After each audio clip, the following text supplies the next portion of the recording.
Now, Regent is a very well established and highly respected school, and we're fortunate enough in having to draw on many years of experience, not just here, but from education around the world, to make sure we can provide a first-class education. And we have to recognise that for international schools and for schools in Thailand, remote learning is going to be with us for a while. Now, there is talk of schools returning maybe in July, but all the evidence from other schools that have come back is that there will probably be remote learning of some sort after that.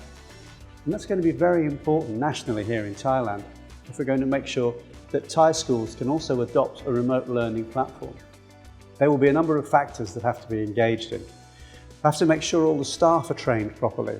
This isn't something you can just go into. So here at Regent, we were lucky enough to have over a month of training. But all staff who are going into remote learning have got to learn how to do things differently. They've got to rethink how they do their teaching.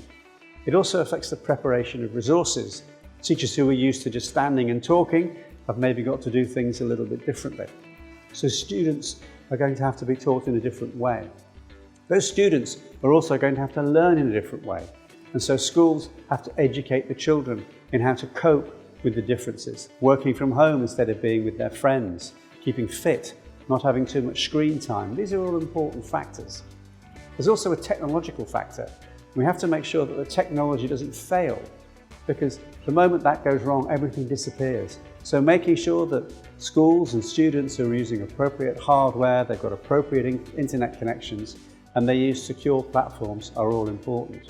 And finally, to wrap it all together, parents have to be involved. Many families are used to leaving their children in the morning and meeting them in the evening. For a while now, parents are going to be more closely involved in the education of their children. And so that is going to have to mean more help, more dialogue, and more support for families as we move forward and as we get through this pandemic.